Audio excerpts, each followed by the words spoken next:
E aí, seus lindos, tudo bem? Professor Douglas aqui, professor de Física, e sejam bem-vindos a mais uma aula do Pré-ENEM Legal. Hoje vamos falar sobre um assunto muito legal, mas para que possamos dar início, primeira pergunta que eu lhe faço. Tá calor ou tá quente aí? Então, vamos dar continuidade falando sobre termologia. Na nossa aula anterior, vimos que a termologia estuda os fenômenos associados a calor, à temperatura, tá? E hoje vamos falar especificamente sobre isso. Hoje é a calorimetria. Primeiro, quando a gente fala sobre termologia, já vimos que isso são os fenômenos que estudam o calor. Mas o que é o calor? O calor, na última aula, vimos que o calor é a transferência de energia térmica. De onde para onde? Do quente para o frio. Então, por exemplo, se você está na sala de aula nesse momento, com aquele ar-condicionado, climatizado, clima gostosinho, o que acontece? Quando você desligar o ar-condicionado, o que vai acontecer? A temperatura ela vai subir. Por quê? Vai haver uma transferência de energia térmica do calor para o frio, certo? Então, quando você pensa assim, a calorimetria ela é a parte que estuda essa transferência de calor. Né? Então, baseado nisso, a gente percebe que a temperatura, né, ela tende a aumentar quando ela sai de onde para onde? Do quente para o frio. Baseado nisso, devemos conhecer a unidade de calor. Comumente, associamos a unidade de calor à caloria, né? Mas nessa caloria que a gente conhece não, tá bom? A energia, ela é medida em joules. O que é energia? A energia, ela também está associada ao calor devido a essa transferência. Lá na parte de eletrodinâmica, a gente vai estudar que quando temos a energia em movimento, ela tende a gerar calor. E a energia ela é medida em joules. Assim, o calor ele pode ser convertido em determinados momentos para energia. A gente observa muito isso, geralmente em chuveiros elétricos, né? Que são equipamentos eletrônicos que, quando submetidos a uma certa quantidade de energia, eles tendem a gerar calor, através de um sistema conhecido como resistividade. Mas aqui, vamos entender que o calor ele é medido em calorias e a gente pode fazer essa conversão. Uma caloria equivale a 4,18 joules. Meu Deus, professor, então quer dizer que eu tenho que gastar energia para poder perder calorias? Sim, quanto mais você gasta energia, mais calorias você perde. Porém, essa caloria que a gente geralmente associa, né, caloria de alimentos e tudo mais, a gente observa que não é só apenas a caloria, é a quilocaloria, ou seja, é a caloria multiplicada por 1000. E é isso, tá? Por exemplo, alguém já comeu dessas batatinhas aqui? O que acontece nessas batatinhas? A caloria que os médicos e nutricionistas, né, e o povo da academia sempre fala, é associada ao que a gente conhece como quilocaloria, que equivale a 1000 calorias. A gente chama isso na física de grande caloria. E essa grande caloria, por exemplo, se você pega uma batatinha dessa, ela é equivalente aproximadamente a 1 quilocaloria. Ou seja, apenas uma batata equivale a 1000 calorias. Então, assim, cuidado com a quantidade de calorias que você come, né? Às vezes você está falando, professor, eu estou perdendo tantas calorias. Mas isso, em relação ao alimento, quanto que você ingeriu de quilocaloria, né? Então, uma coisa que é necessário, nem sempre quando você está perdendo calorias vai ser benéfico. Por quê? Você precisa ingerir alimentos, você precisa dessa quilocaloria para que você tenha energia, tá?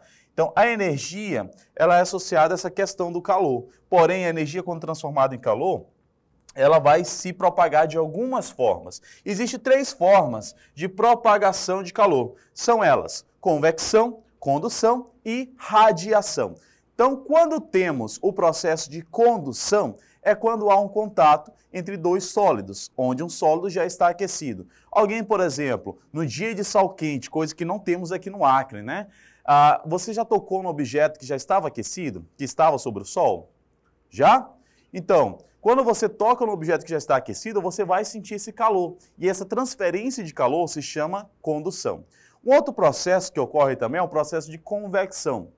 A convecção, ela acontece tanto nos gases como também nos líquidos. E geralmente sai de um líquido para o gás. Por exemplo, se você coloca uma água para ferver, com o passar do tempo, essa água ela vai evaporar, vai mudar o seu estado físico, saindo do líquido para o gasoso. E isso temos aí um processo de convecção. Isso também acontece no ar-condicionado. O ar-condicionado ele funciona através de uma convecção de ar. Então, o que ele pega? Ele pega o ar quente, que é um ar leve, né? Ele é um ar que tende a subir, e esse ar, ele suga através de um processador que ele tem e entra em contato com um gás, e é um gás líquido que o ar-condicionado tem, tá? E esse gás líquido que ele tem lá dentro dele, ele transforma em ar frio. E o ar frio, que é um ar pesado, ele tende a descer, tá? Então temos aí um processo de convecção de ar, tá bom? E temos um outro processo de transferência de calor, que é a radiação ou irradiação. A radiação é emitida através de, por exemplo, de raios solares. O Sol ele emite irradiação solar, né? O próprio micro-ondas. O micro-ondas, quando você coloca uma comida lá dentro para aquecer, ele vai ser aquecido através de radiação de micro-ondas, tá? Micro-ondas que vai fazer ali com que aquele alimento ele seja aquecido, tá certo? Então temos aí os três processos. Aqui, se a gente parar para observar nessa imagem, né, temos aqui uma chama, e essa chama está aquecendo aqui essa sustentação que está dando aqui para esse beck, né? Esse beck que temos aqui água. Quando ele está aquecendo esse objeto metálico, temos aqui um processo de condução. O objeto metálico ele vai ficar cada vez mais quente, porque ele está recebendo calor através da condução. O fogo em si, ele está emitindo aqui a radiação. E a convecção acontece onde? Acontece dentro da água, né? A água ela vai começar a gerar aqui uma convecção, né? Aqui observa na imagem um processo de como que essa água ela vai sendo evaporada até o momento que ela vai mudar o seu estado físico, trabalhando aí a nossa convecção, tá certo? Mas como que o Enem cobra isso? Vamos ver aqui uma questão do Enem. Temos aqui uma questão que tem no seu livro do Resolve Enem 1, aquele livro verdinho, tá? Na página 57, questão 25 de Ciências da Natureza. Vem comigo, temos aqui. Mesmo em manhãs bem quentes, é comum ver um cão tomando sol. O pelo do animal esquenta e sua língua do lado de fora sugere que ele está cansado. O pelo do animal está muito quente, mas mesmo assim o cão permanece ao sol, garantindo a produção de vitamina D3.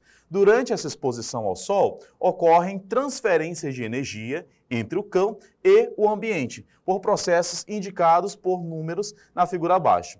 Em ordem crescente, os números correspondentes, respectivamente, ao processo de... Aí temos aqui as alternativas, letra A, B, C e D. Aqui a gente precisa identificar, primeiramente, que temos as numerações na imagem, que é o nosso cachorrinho, né? Então, se você parar para observar aqui, aumentar aqui para a gente ter uma noção, na nossa imagem temos aqui um processo, né? Que há uma transferência de calor e temos que identificar quais transferências estão acontecendo aqui, tanto entre o cachorro e o chão, entre o cachorro e o ar e entre o cachorro e o sol. Nesse momento, a gente vai observar que, vem comigo, o cachorro ele está sentado ao chão. Vamos começar pelo número 1. O cachorro está em contato com o chão. O chão ele já recebeu calor. E esse calor que o chão já recebeu é um calor que veio aí do sol, né, que foi aquecido.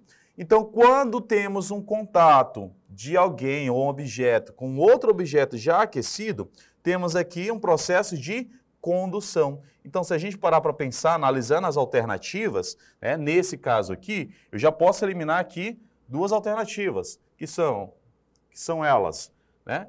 Posso eliminar aqui a alternativa letra A e a alternativa letra B. Então, fazendo aqui o nosso risco, né? Elimina a letra A, porque não temos convecção, e nem letra B. No primeiro momento, temos aqui um processo de condução, certo? Então, o 1, ok. Temos aqui a condução. O 2, temos aqui apontando para a língua do cachorro e para o ar. O que é que vai acontecer aqui dessa língua do cachorro para o ar, né? Temos aqui um outro processo. Observe que a língua do cachorro, aumentando a nossa imagem, né? Temos aqui um processo que a língua do cachorro, ela vai estar sendo indicada aqui através de gotículas de água, né? A saliva. A saliva, quando em contato com um ambiente já aquecido, o que é que acontece? Esse líquido da saliva, ele tende a evaporar, não é? E nesse processo de evaporação, temos aqui o que acontece no nosso item 2. Temos aqui, o item 2, um processo de evaporação, tá? Primeiro processo foi condução, e aqui temos a evaporação. Analisando as alternativas agora, o nosso processo só pode ser o quê? Gabarito quem?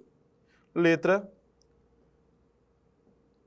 C, condução e evaporação. Ou seja, bastou saber os dois primeiros, não precisou nem calcular o restante, né? Observe que algumas questões do Enem, se pode matar elas, eliminá-las, né? Trabalhando com o processo de eliminação de alternativas. Ah, essa daqui ela não condiz com o que traz na resposta. Uma coisa que o Enem sempre vai trazer, ele vai trazer sempre um distrator, que são as alternativas erradas, muito absurdo, e às vezes alguns distratores que fogem um pouco da realidade, sempre um muito próximo do gabarito, que é o caso aqui da letra C e da letra D. Essa daqui é uma questão do nosso material do Resolve Enem, aí do sistema Farias Brito, né? Se você parar para pensar, trazendo aqui para a questão, temos aqui, ó, condução e evaporação apenas no item 1 e 2. Precisava saber o resto? Não. E no Enem, o tempo ele é muito precioso, então você precisa estabelecer esse tempo com muito cuidado, tá? Se eu fosse analisar o restante, ó, percebe que aqui o 3, ele está sendo direcionado aqui ao ar, né? No próprio ar. Então, quando temos esse 3, temos aqui um processo aqui de convecção. É a convecção de ar que está acontecendo aqui nesse aquecimento do item 3, tá certo? O item 4, o que é que temos no item 4? Temos a radiação que está vindo do sol para o cachorro, tá? E por último, temos o outro processo também, que é a própria radiação, né?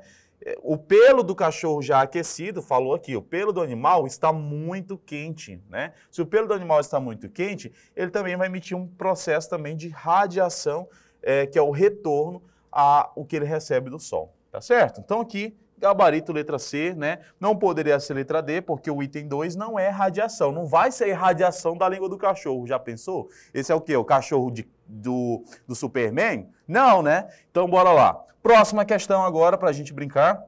Temos aqui uma questão que caiu no Enem 2022, que é uma questão 106.